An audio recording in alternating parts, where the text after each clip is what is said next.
Hello. In PVZ, aside from the regular levels, there are also 20 minigames, which sometimes differ quite a lot from the main levels. Today, I'll be making a tier list of the minigames in PVZ. Let's not waste time, leave a like and subscribe to the channel. Also, sponsorship has been added to my channel. Now, if you want to support me, you can do so. There are 3 subscription levels available, their prices are shown on the screen. Follow the link in the description or visit the channel's main page to become a sponsor.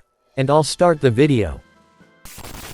Opening our tier list is the mini-game Begold. In this mini-game, you need to make 75 matches of 3 to 7 identical plants, either horizontally or vertically. For each match, you get sun, which you can use to replace plants with stronger ones. The mechanics here are very different from the usual gameplay and are reminiscent of PopCap's old game Bejeweled. But despite this, the mini-game isn't difficult at all. That's why I'll place it in Tier A. Seeing stars. The point of this mini-game is to create a star-shaped pattern out of starfruits. Until you do this, the mini-game won't end. There aren't really any changes to the gameplay, and the mini-game can be finished in literally 3 minutes. Nothing exciting. Tier D. Walnut Bowling. We first encounter this mini-game during Adventure Mode. And yes, it's very unique. The mechanics of an entire plant are completely changed, and even one exclusive plant appears. But since we already get to know this mini-game right at the start of the game, the impression the second time around isn't the same. So I'll put it in Tier B, but honestly, it could easily be Tier S. Drive. Zomboss's Revenge.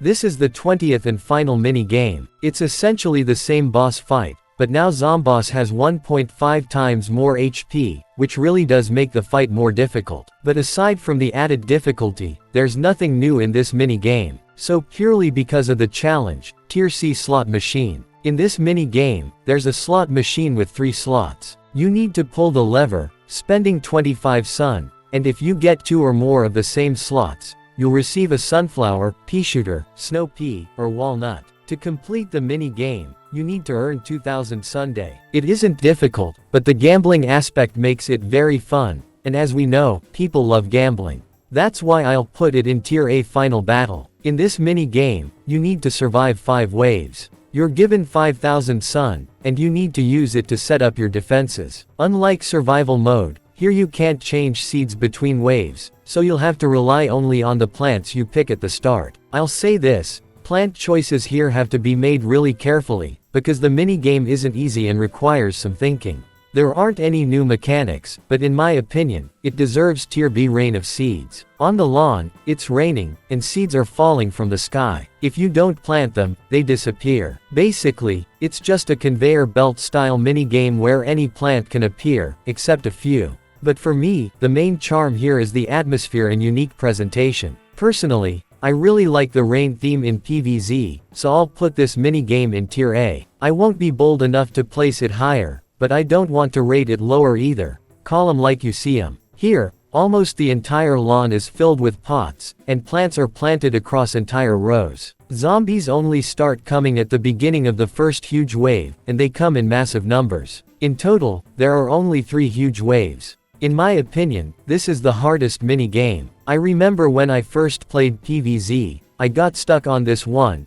and when I finally managed to beat it, I was sweaty and exhausted. Everything here depends on RNG. If the conveyor gives good plants, you'll pass. If not, you probably won't. But I think difficulty is a plus, so Tier S. Zombotany. In this mini-game, hybrid zombies appear, pea shooter zombie and walnut zombie. The pea shooter zombie has regular durability but shoots peas at your plants, while the walnut zombie has the same durability as a walnut. This mini-game completely changes the zombies and the strategy of the game, so it definitely deserves Tier S. Portal Combat. This one is based on a night level, but with portals of 2 types, round white-blue and rectangular black-yellow with a glowing effect. Both zombies and plant projectiles can travel through the portals. This introduces a new mechanic that really requires attention. The portals make the mini-game pretty intense, especially when they start switching around. Another bonus, at least for me, is that the name is a reference to Mortal Kombat. That's why I'll place it in Tier A. Pogo Party. The main feature of this mini-game is a large number of pogo zombies. And that's basically it, not very interesting at all. Tier C. Invisible Zombies. The gimmick here is that all zombies are invisible, so you have to place plants at random. The idea is fun and it definitely makes the gameplay harder, but still, no new mechanics or any other unique features were added. Essentially, it's just a regular level with invisible zombies. So I'll put it in tier A. It doesn't quite reach S. Zombie Quick. The trick of this mini game is that everything runs at double speed. Basically, it's just a normal level, but twice as fast, which does make things harder, but in my opinion, there's nothing too special here. So tier B. Begold Twist. This mini game is almost identical to Begold, but instead of moving plants left, right, up, and down, you rotate 4 selected plants clockwise or counterclockwise to make 75 matches. Honestly, the first time I played it, I barely noticed the difference between the two, except this one is actually easier. So I'll place it in tier D, just because the mechanic is simplified and feels like a repeat.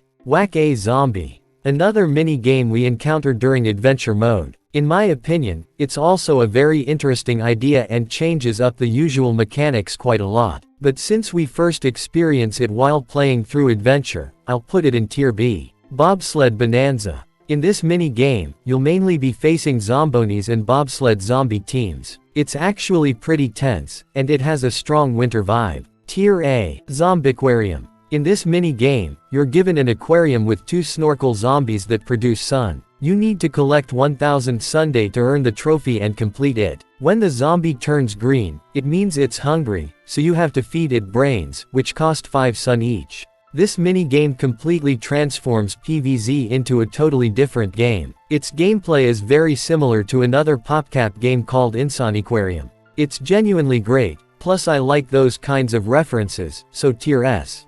Big Trouble, Little Zombie. Another mini game we encounter in adventure mode. The concept is interesting, but I wouldn't say it makes the gameplay that much harder. So I'll place it in tier B. Zombotany 2.